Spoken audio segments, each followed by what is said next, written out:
Hi, everybody. Welcome back to Gen Con Online on twitch.tv/official Paizo. This is the Ask the Experts Pathfinder Q&A panel. My name is Liz Liddell. I'm a designer here at Paizo working on the Pathfinder RPG. And we'll get started here with a group of introductions to let us know who you're talking to. And then we'll be taking a look today at the Pathfinder RPG, what we've done in the last year with the second edition of the game, what we're doing right now with the books that are coming out at Gen Con, and what we've got planned coming up. So we'll give you all the exciting news in the works for this game. Let's get started with some introductions first, though. Logan, do you want to take it away? Sure. Hi, everybody. I'm Logan Bonner. I'm the Pathfinder lead designer, which means I look over kind of the general rules ecosphere of what's going on with Pathfinder Second Edition specifically. And Mark? I'm Mark Seifter. I'm the design manager, which means I help manage the processes for design while also doing lots of design. And last but not least, Jason. Hey there, everybody. I'm Jason Bullman. I'm the director of game design at Paizo. I mostly just sit in my office these days and scribble madly on a whiteboard. We pretend we still have offices. Or rather, I used to.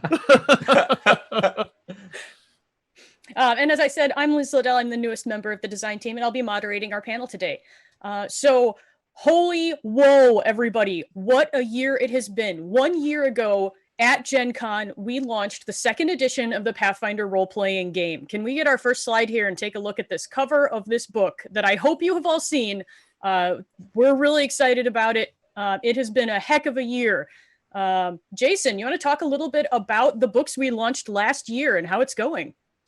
Yeah, sure. So, here we are. Pathfinder Second Edition is now 1 year old. That's adorable. I think it gets a nice blankie now and birthday cake, some onesies and a birthday cake. Yeah.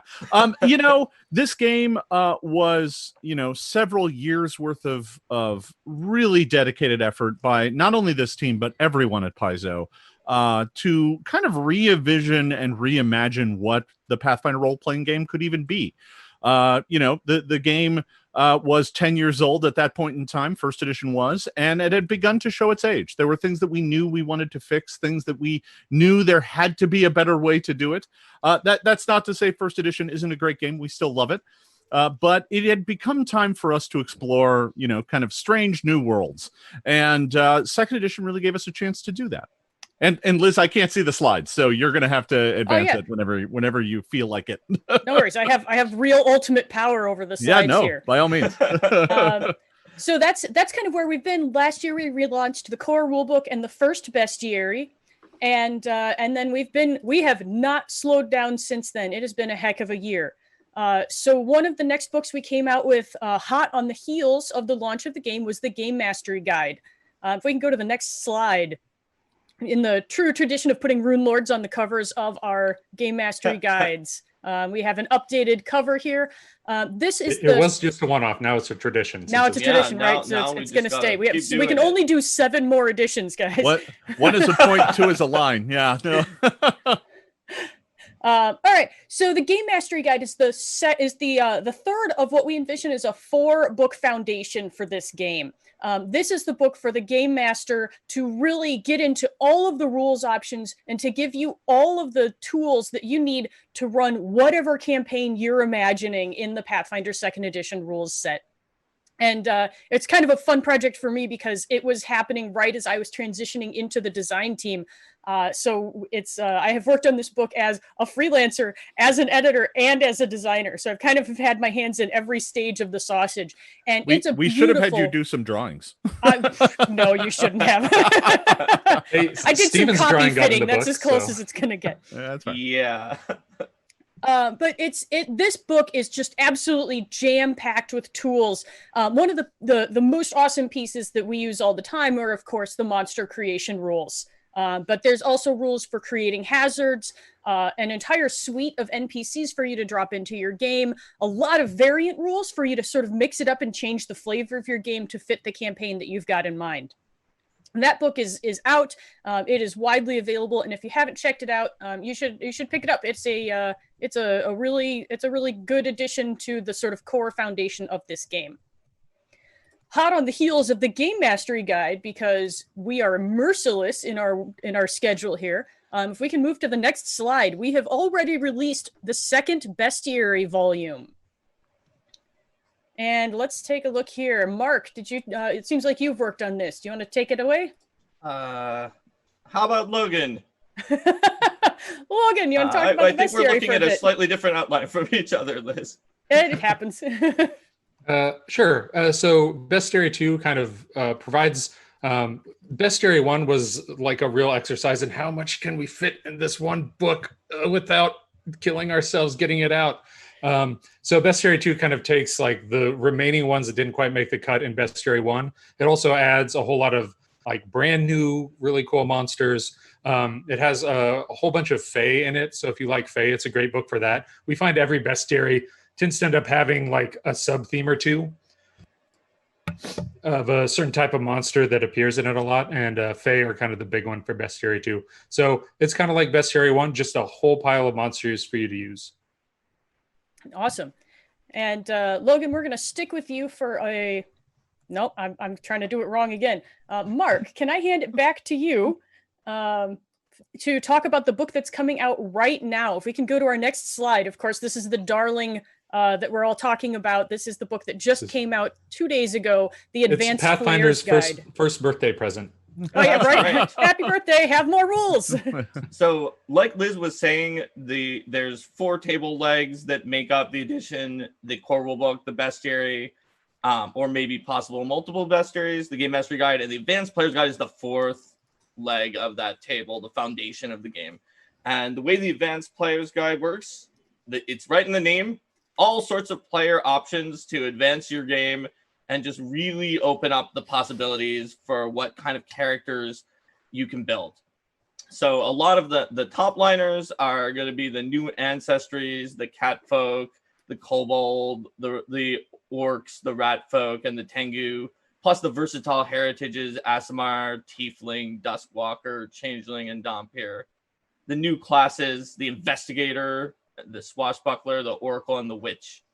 Those are like the big things, but that doesn't, there's also 42 archetypes you can take with your character to just mix and match throughout not all your at once. character's time. And yeah, not all at once, please.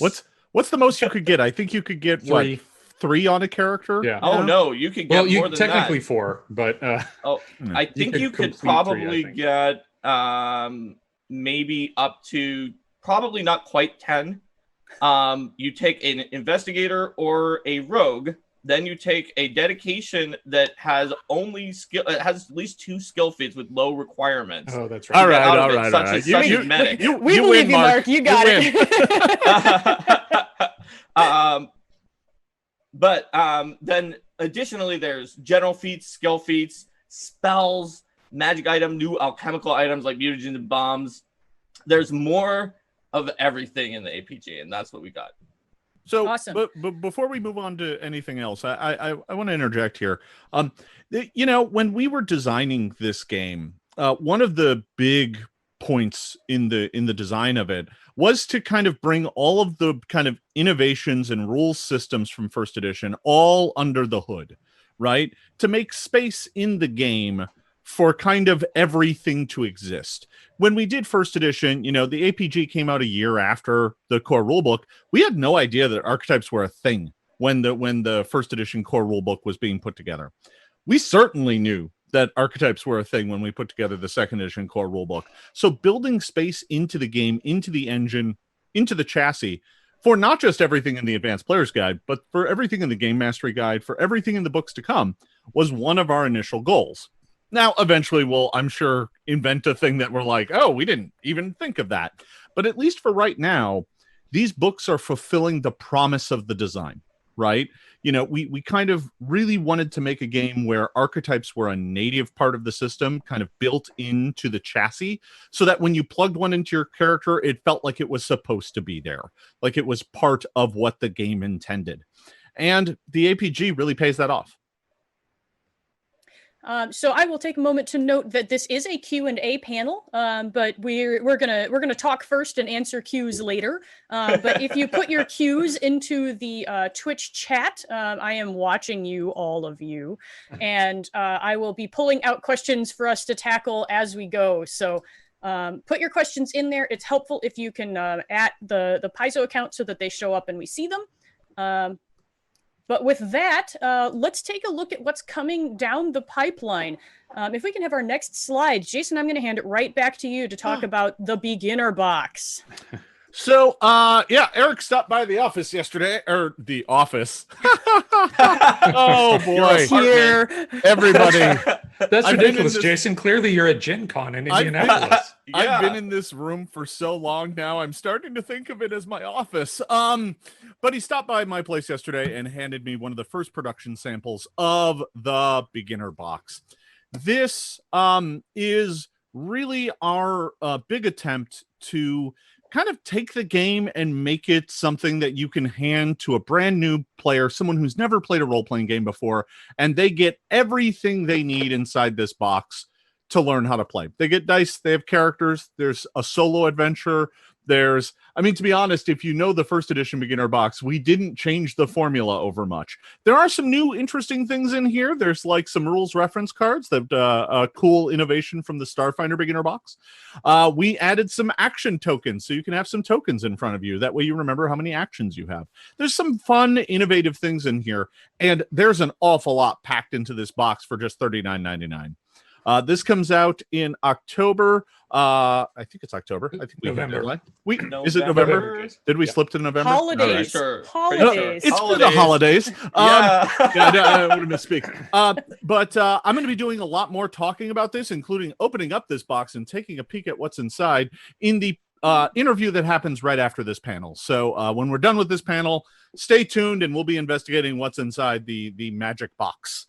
And so, one quick note on that, there is one significant change from the first edition beginner box, which is if you make a character with the Pathfinder 2 beginner box, you can play with a character made with the core rulebook. The rules are fully compatible. And thanks for the catch. I totally spaced on that. Yeah, no, we unlike the first edition beginner box where we had to change some elements of the game to make it simpler, we didn't have to do that this time around. We actually designed second edition to make the beginner box a more friendly on-ramp experience. So I'm really excited for folks to get it into their hands, and I'm sure it'll find its way under a Christmas tree this year. I'm watching you guys all type your questions into chat. This is amazing. You've got such great questions. I should have prefaced this with a note that this is not a technical rules FAQ panel. And so we are going to have to let your burning rules minutia questions hang out. This is more intended for sort of questions about the product line as a whole. But, throw them in the chat, and if we see enough iterations of the same one, that means it's something we know we need to address, so it's still helpful. We tried to do a rules question panel precisely once. It went so badly, we never did one again. If you want to watch 15 minutes of us checking through the books and going back and forth on things. It's really boring. It's a really realistic insight into what our jobs are like on a daily basis, but I don't think that's interesting to anyone other than us. Yeah, there's a reason we don't broadcast those. Yeah. I remember during the playtest, people would keep asking rules questions to a designer on the spot with no book. It would always be a hard one that was counterintuitive, or they wouldn't have asked. And we would just get it wrong like half the time because it was always a trick question and they didn't have the book. So anyway. So moving right along, other things that are coming down the pipeline. If we can go to the next slide, we are in the middle of working on our third bestiary volume. This is going to be the third of 3 core bestiaries that's intended to kind of round out your sort of bestiary monster stockpile. Our goals in this are to make sure that you have the tools that you need to run the games that you want to see. So while the first bestiary was kind of a question of how much can we cram into this one book, acknowledging that we couldn't fit everything, and the second bestiary let us sort of expand out, the third bestiary is where we say, okay, let's come full circle, and what have we not done yet that we really want to make sure any GM, any group has ready at their table. I've seen a couple questions about this bestiary that I'll tackle as we go here. One of them being sort of what's the unofficial theme of this bestiary. We wanted to really tackle two things in here. One of them is urban monsters, and you can see that in this cover image that you're actually in an urban setting. So we're looking at some creatures that aren't going to be found out in the wilderness, but that are going to be on city streets, that are going to be in your settlements. They're going to help support some of those adventures that aren't necessarily dungeon crawls, but maybe more city crawls. The other thing we're trying to do in this bestiary is reach out and bring in a lot of monsters from different types of folklore around the world. And we've worked with a really, really incredible lineup of authors to bring some creatures that you maybe haven't heard of before, as well as some favorites that we had in first edition from cultures that weren't typically represented very well in Western European fantasy. So you're going to see a lot of things in here that aren't the same trolls and Western fantasy tropes. We're going to break outside of that box a little bit. The last two things that I'm really excited about with this bestiary are, again, two things you can see on the cover right here. One of them is that we are going to be introducing clockworks. So that clockwork dragon is very much a clockwork entity, and we'll have the rules to support clockwork creatures for you. The other one is that big troop of skeletons is a troop of skeletons. And so we're going to be introducing troop rules so that you can bring larger multi-part combats to your table without murdering your GM or making your players want to hate you. So let me hand it back to Logan at this point, because I think the really big thing that everyone's excited about with this Gen Con's announcements is the upcoming book that we have coming next, The Secrets of Magic. Logan is the design lead for that project, and I'm going to let him talk about it. That's right. Yeah, like Liz said, I'm the design lead on this project, which is different from Pathfinder lead designer because we've started kind of a project lead setup for our books. So we kind of have like one clearinghouse of information on each team. So Mark was the project lead on Advanced Player's Guide, Liz is the project lead on Bestiary 3, and I'm the lead on Secrets of Magic. Secrets of Magic is going to be a bit of a departure from kind of how we've done those pillar books, the kind of four legs of the table they were talking about earlier, in that it's going to be kind of a little more story focused, a little more role-playing focused. So it's got a bunch of character options, but it's not just solely a character options book. So it's going to start out with a chapter that is kind of talking about magic in the world and kind of the philosophy, the metaphysics of magic. It's going to tell you, kind of go into a lot of in-depth information that you can use as a reference, for years and years. One of the goals of this book is to kind of be one that it's like maybe you pick it up because you want, hundreds of spells. But even if Pathfinder 2 is gone in 20 years, you might still have this book on your shelf and not want to get rid of it because there's a whole bunch of other interesting information in there. Kind of a book that is going to stick with you throughout the years. That said, it has a lot of rules in it. It has 2 new classes, which we're going to be playtesting sometime in September. We don't have a firm date on that yet. Depends on schedules of other books and the amount of work we're doing in the office. But we're going to be playtesting those 2 classes, the Magus and the Summoner. It's also got a whole lot of spells, a whole lot of magic items. And then the last chapter of the book is, it is a bunch of different kind of offshoots of magic that you might pursue that are kind of given a full kind of lore treatment and rules to use them. It's going to include things like elemental magic that might let you use a kind of different spell list in order to do elemental spell casting. Things like ley lines and true names, some of those kind of magical things that are a little bit outside the basic rules. But if you want to incorporate them into your game, you can do so using these sections. I think that's the basics of it. I think if people want to know more about it, we can maybe reveal a few things during the Q&A. And as far as the classes, you're going to be seeing those fairly soon. I know those are probably kind of the hottest topic about this book. They're both kind of pretty close in concept to the Pathfinder 1 versions of the Magus and Summoner, but with some changes to kind of play better under the new rule set. Excellent. With that, we're going to wrap up kind of the preview portion of this panel. So if we can go to our next slide, we can look at some awesome art here while we tackle some questions and answers.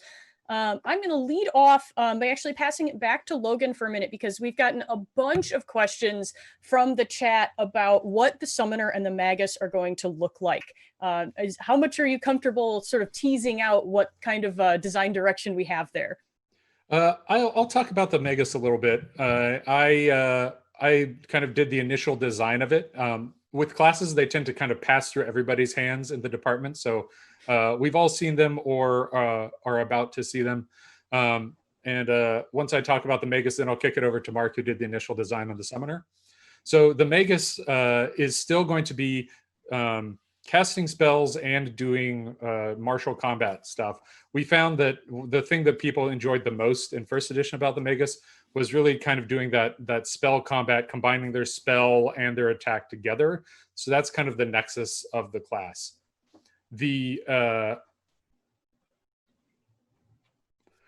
So that's kind of like the main ability they get, is to combine those two together. We went with kind of a interesting kind of test version of diminished spellcasting for them. So they are not a 6th level caster.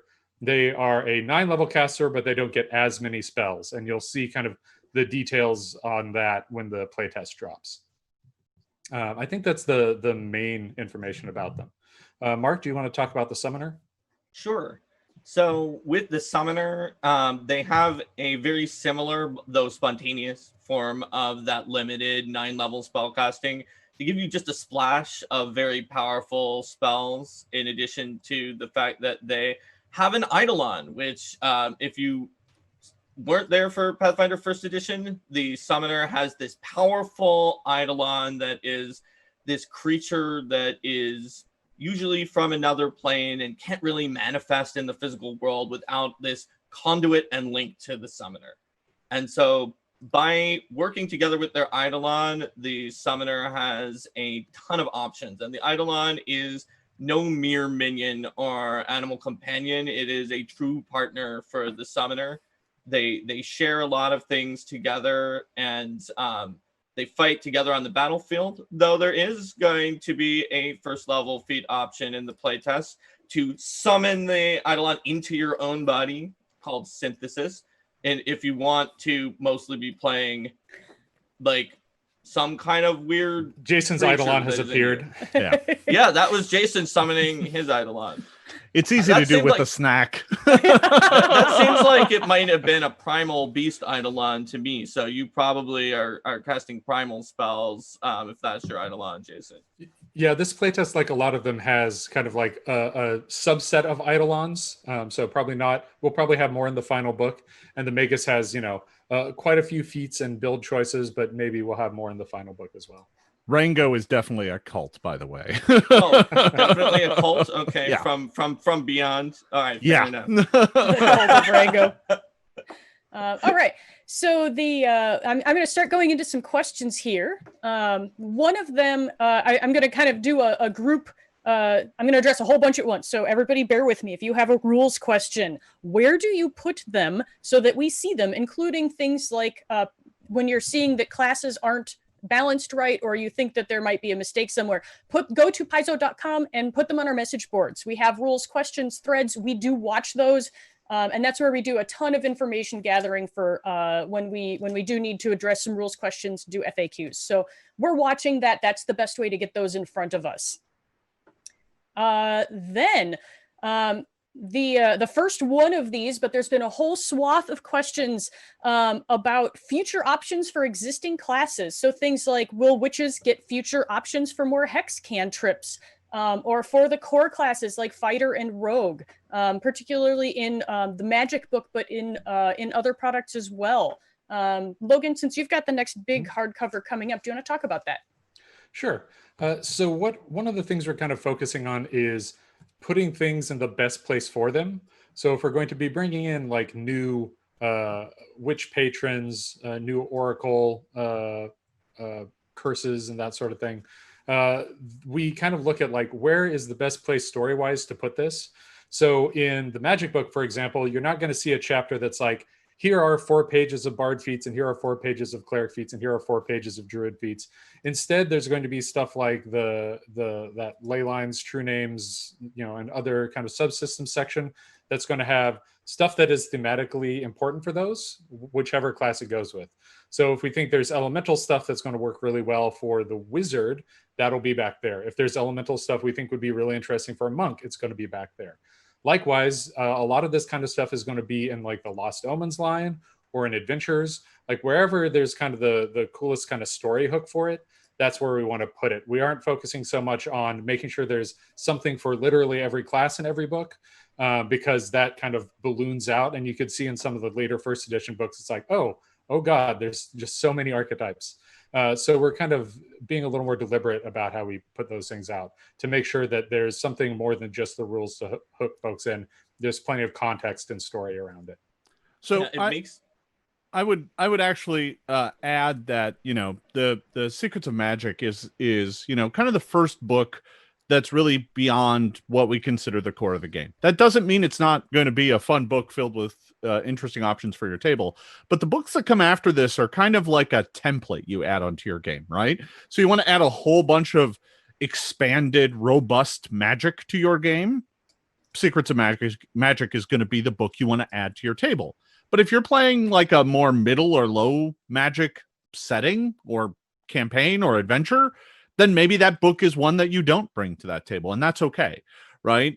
Because, in first edition, we kind of ended up with a situation where everybody had 30 books at the game table, and that kind of became untenable by the end, right? It was impossible to kind of keep track of all of that and, have to deal with the interactions of rules from 7 different rule books could eventually kind of start wearing on the game engine. So this is an attempt to address that by giving you books that are more targeted and deeply flavorful. That way, you want to say, oh, I want to have, a book, a campaign that deals more with magic. This is the book you would add. And that's also to give you kind of a reason to adding kind of the context and the story to it is also a reason to give you to get the book and read the book rather than kind of like, I could just go on Archives of Nethys if all I want is the rules section for it. We want to give you something that's really kind of a compelling read and feels like a one whole concept realized in a book. And because magic is such a flavorful part of the game, it's also why, we had someone ask in the panel after Eric announced this book, whether or not, Secrets of Combat would be next. And that's not how this works now. Because that implies that we're just going to go straight back to the ultimate combat, ultimate magic, ultimate, that's not what this is. The name of this book is Secrets of Magic. There will not be a Secrets of Combat. So, Jason, one of our next questions actually builds on that. I'm going to roll us along here. Yeah, sure. Ezekiru asks if we can explain how the non-core bestiaries are going to change things up and sort of what our vision for those next monster books is going to be. I don't want to speak too far ahead because I think some of that stuff is still, pencil on a this strange scribble on a message board on a whiteboard in my office. Sorry, I don't have an office. I'm so confused. I think once you get kind of, we've got 3 bestiaries coming out. That's a lot of monsters really quickly. To be honest, if we were going to do a big book of monsters beyond that, I might focus more specifically on a type of monster and give you a deep dive into it and provide more than just monsters, provide other rules and other interesting things to explore. We haven't announced anything like that yet. I'm literally just casting my mind forward about cool things we might do in the future. But this is why I made Jason answer this question, because that way, if he says things he's not supposed to, he gets in trouble and not us. Yeah. No. Let me check my phone and make sure Eric isn't blowing it up right now. Like, what are you talking about? I'm fine. Okay.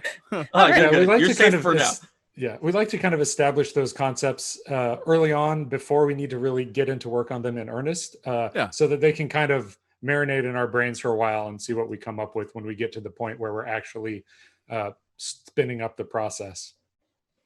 Yeah. So TRD, go ahead. Gorbaz is right. The book would be called Mysteries of Punch Face. Mysteries of Punch Face. That's accurate. Yeah. TRDG11 asks, the hero point cards having a little extra when used. Do we have any teasers we want to give? Oh no, Eric is in the chat. This is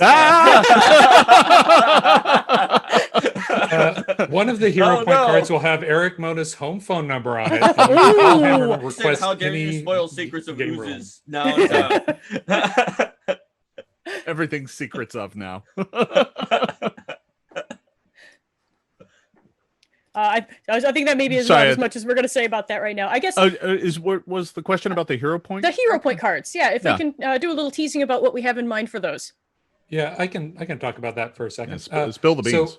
So they're kind of an optional add-on in the same vein as like the critical hit deck or the critical fumble deck, where you will get kind of some new options for hero points that are, not necessarily, a whole ton stronger than hero points, but give kind of an alternate use of how you might use your hero points given these cards. So it's all like, here is some other specific heroic thing you are doing, and here's the special benefit it gives you.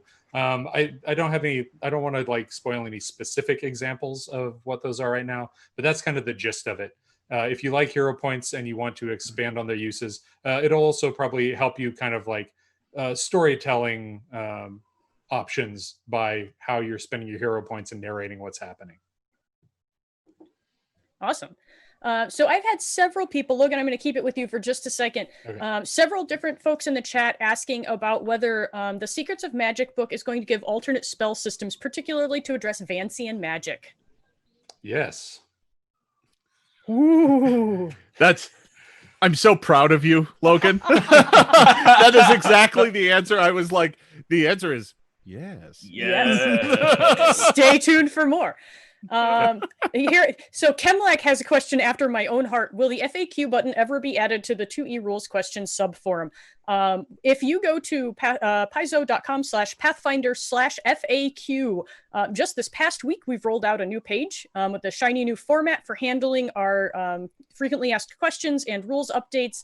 That is a continuing rollout process that we're going to continue putting stuff into, and that's going to see further integration throughout the site. So yes, we're working on it. We know that that's a need, and it's something that I've been putting a lot of time into because I feel passionately that you guys should all have the most recent information.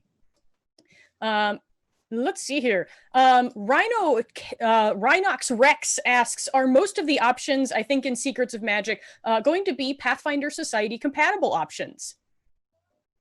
Most, yes.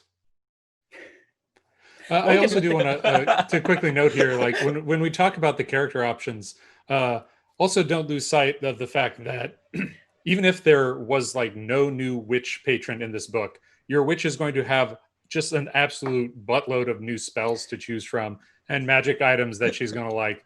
So there's going to be a lot in here for spellcasting characters, and even a little bit of stuff for non-spellcasting characters. All right. Let me see. I'm not doing a great job of crossing off my questions as we go. Here's one of my favorite ones. Piratey Steve asks, how do you pronounce the area spelled Ravounel? Is that really an us question, though? Sure. So one of the best answers I've ever gotten to this question was many years ago when Monty Cook Games first came out with the Tolus campaign setting, which starts with Ptolus. And I had a chance to interview him about that. And I was like, how do you pronounce this? And he said, however you want, it's your game, it's your table. And that is just such a fantastic approach to RPGs that I have tried to hold on to since then.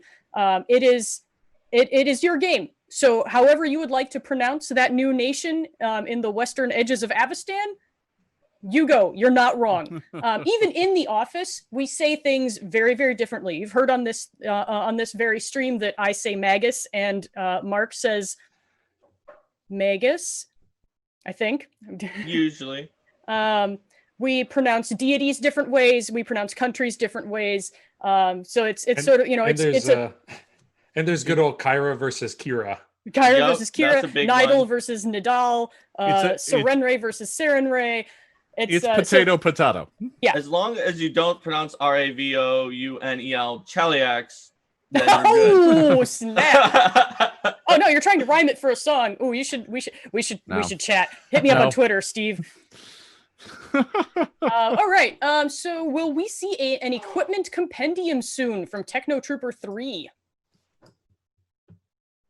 I mean, we're talking about how we're doing books more like Secrets of Magic, and a book that was just an equipment compendium full of only equipment does not sound like that. But I mean, we're not gonna give out exactly what kind of books you're gonna see unless they've been announced. Yeah.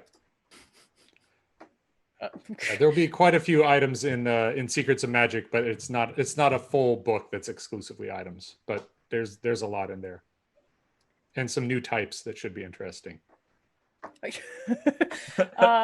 Calcipic has asked, does the Magic Magus have defined subclasses, or is it like the fighter or monk where you're kind of building your own path? With the caveat that it is the playtest version of the Magus, it does have paths, which are based on your fighting style. So you have kind of a default ability to put spells into your weapons so that you can attack with it and discharge the spell. But really the class is about combining this fighting style that you've chosen with your spells that you put in your spell book and prepare to kind of make your own kind of syncretic synthesis of abilities to define how you fight. So, and the Summoner has an obvious subclass, which is, what type of Eidolon do you have? Yeah. Boy, we sure have a lot of questions about Secrets of Magic here. Are we going to be adding more focus and domain-specific spells in the Secrets of Magic? I feel like that's a more specific version of the question Logan already answered about, will class, will Class X have options in Secrets of Magic or later books? When it fits the story and the narrative, if there's a good place for it, then it will. And if there isn't, then it might not. Absolutely. Also, I'm going to encourage people to ask a whole bunch of Bestiary 3 questions, because there's a that one's further along than Secrets of Magic. Yeah, we have more answers about that book. Yeah. And we've only spoiled how much so far in the B3 previews. It was the troops we've already said. Everyone can see that there's tooth fairies on the front. Because all those sweet skeleton teeth for the grabbing. Those skeletons got to be worried. What else did we mention? You have to wonder when that alliance is going to break down. Yeah, and the tooth fairies are just going to. The Hyakume, I think Logan said last time, was going to be in there, and we mentioned the Sockheels and a new sort of ancestry-esque Medusa called the Stheno. We mentioned last time, but there's way more monsters than that in Bestiary 3 that we can answer about. Veterans of this panel know that we never have that much to talk about for what's coming out at Next Gen Con, because it's in flight. We're in the middle of ordering it and getting it pulled together, and we don't want to spoil everything. Yeah. Not yet. And we also don't want to be wrong. We have to play test it. Yeah. There's also, like, we might have ordered something and then we realize, yeah, we never should have even asked for that, and just have to cut it entirely. So we don't want to be like, oh, this particular type of item is going to be in the book, and then, oh, well, no, it's not. I don't know, Logan. I think people are going to be really jazzed about the entire section on cake magic. Oddly enough, that's not entirely inaccurate. Yeah. I had somebody on Thursday ask me if we were going to find a way to squeeze Dinosaur Fort into this book. Oh yeah, Dinosaur Fort is a hot topic. We've had more questions about that one spell than anything else. And this is another one where 4 panels. Yeah, we've had some internal conversations about this. This also goes to that kind of like, where's the best place to put it kind of conversation, because is the best place to put it in Secrets of Magic? Because it's kind of become a meme within the community, is the best place to put it there without all the kind of context of it? Or is it better to do it somewhere where we can like have fun with kind of the backstory of it and talk about that some? I'm thinking this needs its own book, like, you know. I don't know if I go that far, but like, I could write a blog about how it started, for example, and where it came from initially, and then put it on there or something like that. You know, it's you know, mysteries of the primal past. Yeah. And it's just filled with dinosaurs and giant monkeys and spiders and Dinosaur Fort. That should be multiple kinds of fort. Secrets of Dinosaur Fort, of course. James Jacobs just sat up somewhere. And one that's a fort with dinosaurs in the fort. Yeah. That's also one of those things where, like, if we were doing an adventure path that featured dinosaurs heavenly, if it featured heavenly dinosaurs, you go to the celestial realms. That's the kind of thing where it's like, oh, that's really on theme, so we might include that in an AP that had dinosaurs, that sort of thing. That's the kind of thing we look at, because we're always kind of looking at the full game and the full expression of the game, and picking where things best live. Yeah. Somehow it didn't fit in Siege of Dinosaurs, though. Alas. It was too high level, I think. That book will come out right after Secrets of the Sneakerverse. All right, so I'm gonna ask one more question of Logan for the Secrets of Magic book, because this is actually a really good one. Prince Satariel asks, will we get some more artifacts like the Book of the Damned and the Shadow Staff? I don't think we currently have any artifacts planned for that book, but one of the things I'm also doing is, for all the freelancers, I'm kind of saying, hey, here's a theme we want you to do, and then with the rest of your word count, have fun with it. So there might be some freelancers who pitch us artifacts, and if there's something really interesting and compelling in that, they might end up in the book. But that's not kind of a goal, is to include artifacts. Asith asks, how many planers are we likely to see in Bestiary 3? And are we planning to round out the devils, demons, daemons, angels, and other outsider families? Mark, this is kind of in your wheelhouse. You want to talk about this a bit? Sure. So there, in addition to the fact that we already mentioned Sock Hills, we're definitely going to see more devils and demons because they're sort of fan favorites.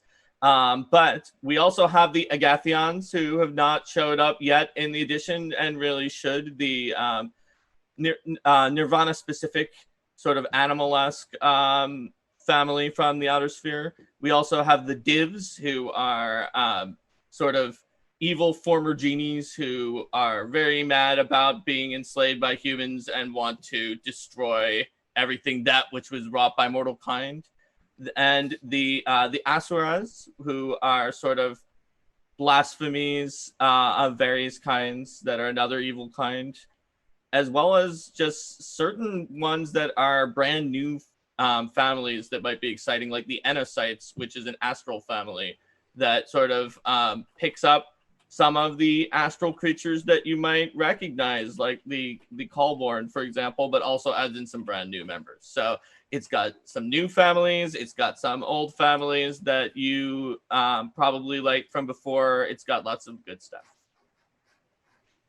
Awesome. Another fantastic question from Goldie947 is, do we have any iconic creatures in Bestiary 3?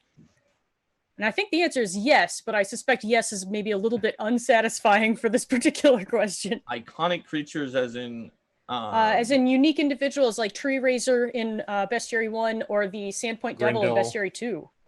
Oh, yes. I saw at least one unique on Friday. Krampus is unique. Yep. Krampus spoilers, everybody. You definitely don't want plural of that. The crampi. Crampi. Just run. Just run. A regular plural? I don't know. Judy somewhere is like... Crampodes, of course. And then another really fantastic question is, what are some of the highest level creatures that we have in Bestiary 3? One of them that I'm... there. Krampus is up there. There's a couple other really high level ones. We've got spoilers, we're going to be bringing in the Titans. So we have 4 Titans planned for this book. And 2 of them have already been released in the 6th volume of the Extinction Curse Adventure Path, the Elysian and the one that I've forgotten. Thanatotic, thank you. And then we're adding in the Danova Titan and the Hecacontiries into Bestiary 3. And so our buddy Heck is also one of those exceptionally high-level monsters that if you would like to put your group against and give them a very bad day, you can do that. Plus the Green Man. I think between the Hecatonchires, the Green Man, and Krampus, those are some of the highest. Sorry, you say Green Man, and I think It's Always Sunny in Philadelphia, and Charlie and that Green Man. So could be very high level. Yeah, very dangerous. High level, right? Very drunk. Do they actually have 100 hands? I mean, why wouldn't they? Yeah, and for 2 actions, they can slap you with all of them. Yeah, they just be like, The 100 dice rolls does slow down play, but it is worth it. Design questions. Do we literally have people roll 100 dice for the thematics of it? Yeah, you can only do that once though, because then your players quit. Yeah, they're Rolls just gone. They percentiles go for to damage lunch. for every hand edits. So a number of you have asked about troop rules, and if we can sort of showcase a bit about how troops are going to work in second edition. And without getting into the mechanical nitty gritty of it, our goals for troops are to make it so that you can have a big mob of people that your PCs can engage with quickly and easily without bogging down the gameplay. And so we took a page from the way swarms work, where you've got you're treating this group of creatures as one pool of hit points and resources. But we've tweaked it a little bit so that you can represent the fact that you can carve down a troop, and as it loses members, it becomes smaller, and you can eventually, take down enough members that it just breaks up and runs away.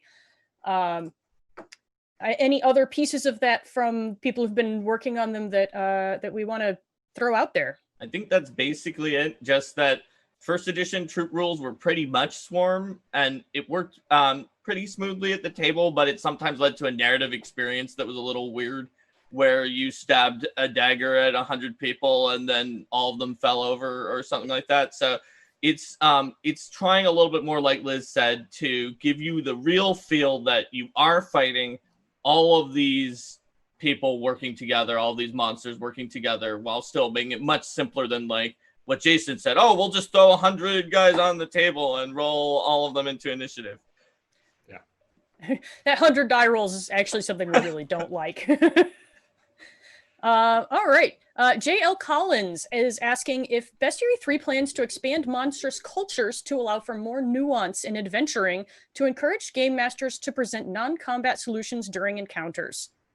And I want to hand this off to someone who actually did more design work on this particular monster, but I think the Kuchisake Ona is probably a Bestiary 3 monster that kind of handles this concept most directly.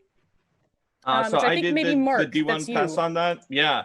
So the Kuchisake Ona is a sort of the legend of the slit mouth woman from Japan, who has a very particular way that she tries to give you this unanswerable question in the Japanese myth. And we've taken our own little tweak on that with some great freelance work on it. And the Kuchisake Ona is still going to come at you with that same sort of legend the same way. And you can try to get out of it in some of the same ways that people got out of it from the legend. It's still likely to lead to combat in that case. So if the question was more about what if you want to like diplomacy them, that's not really going to be something you probably do with the Kuchisake Ona. But there are some more non-combat ways to get away that match the legend. And that's an idea that we are trying to carry across the bestiary of representing a lot of creatures in the context that they are imagined, so that they aren't just stat blocks of pools of hit points to hack away at. Let's see here. So I have seen throughout this entire Q&A panel repeated questions of when are we going to see firearms and gunslingers? Jason, I'm going to hand this one to you so that you can be the one Erica gets mad at. Let me roll my diplomacy check. No, so, we've been getting some questions about it all weekend. And really, since we announced second edition, some of the first questions we got was, so when are firearms going to be in the game? Because we understand that a lot of folks, for them, that's an integral part of their fantasy game, and we haven't provided any rules for it yet. I would say that just like with Magic, firearms are a thing that you either want to add to your game or you don't.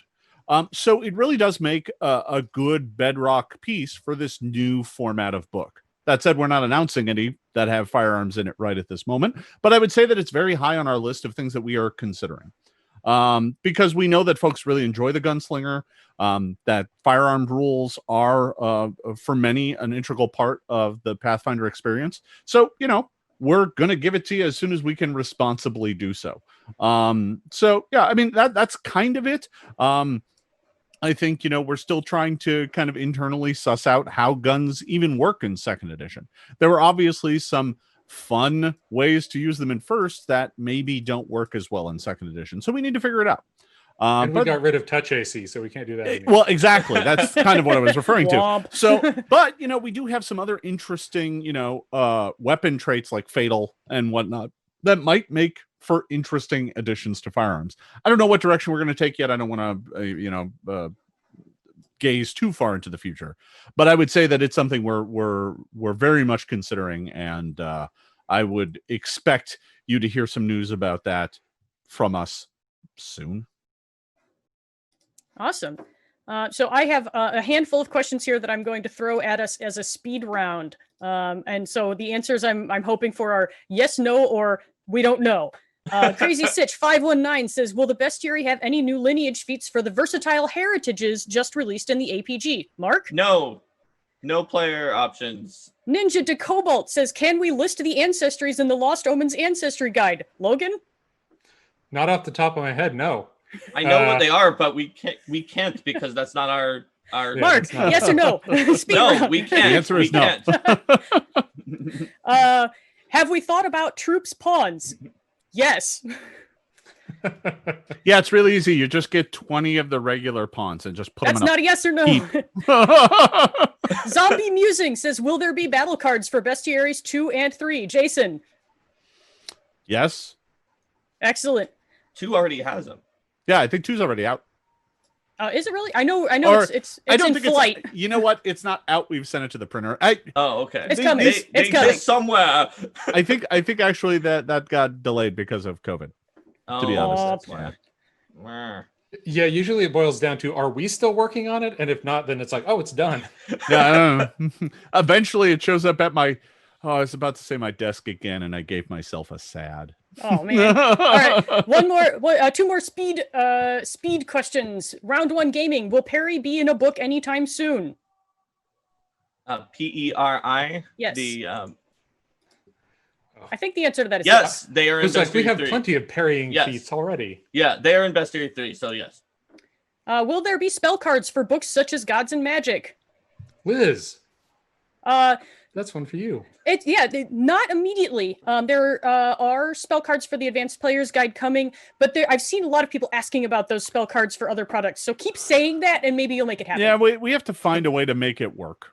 That's because it's not as many. So Yeah, it's it'd be a little harder it'd for be us like to. a Magic expansion Yeah, pack. I don't think we've cards. got the right form factor for it yet. So I mean, I know six- folks want it. I don't know. We'll see how they sell for the Advanced Player's Guide, and that'll help make our decision for us. I'm sure. Secrets of Magic is probably going to have a lot of spells. A lot of spells. So Yeah. I think it's safe to expect a spell deck for that as well.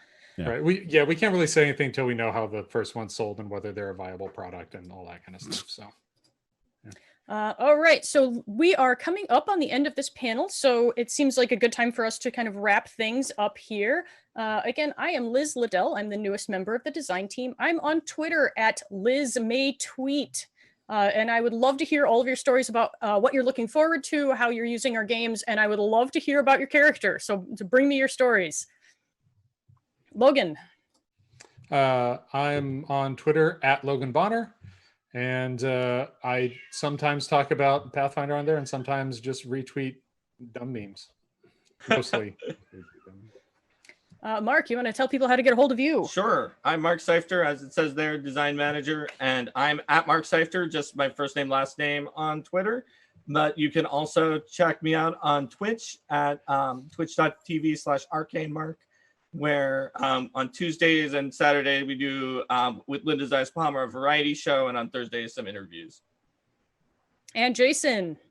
Hi there, everybody. I'm Jason Bullman. I'm the director of game design at Paizo. You can find me on Twitter, Facebook, YouTube, Twitch, Instagram, just about everywhere at /Jason Bullman. That's JASONBULMAHN. That H likes to move around on me. You can also hear more from me here starting in just a minute or two, as I am in the very next panel giving an interview and talking about the beginner box. And I also want to remind folks that you can also find me later on this evening at 6 p.m. Pacific time, 9 p.m. Eastern, playing with my esteemed boss, Eric Mona, and those crazy cats from the Glass Cannon Network. We are going to be playing some Thunder Company live here on this channel. I think we're also on the Gen Con main stage or one of the stages. I forget which one. But we're going to be playing for a few hours some Pathfinder Second Edition tonight. So I hope you tune in for that. So right now, just a couple last reminders. The Advanced Player's Guide is out right now. And if you already have it, keep your eyes on Paizo.com for announcements about the Secrets of Magic playtest. If you haven't gotten into Pathfinder Second Edition yet, it is an absolutely great time. We are running a humble bundle that lets you get a whole bunch of Second Edition rulebooks for real cheap. And the proceeds are going to some fantastic charities. And at the $30 point, you do get a print core rulebook. So that is real rad. Go check that out if you haven't already. I want to say thanks. Although I would note that it is back ordered right now. Yeah. But it's coming. It is coming. We bought them all of them. I want to give thanks to our team at No Direction for helping host these streams for us. They have been fantastic collaborators and really wonderful people. And a special call out to our social media guru, Peyton, who has been running on all cylinders throughout this entire convention. Give some props to these guys because they are doing fantastic work behind the scenes. Thank you, everyone who's been watching and listening and asking your questions. It's always great to hear from you. And I hope we continue to hear from you in the future. Game on.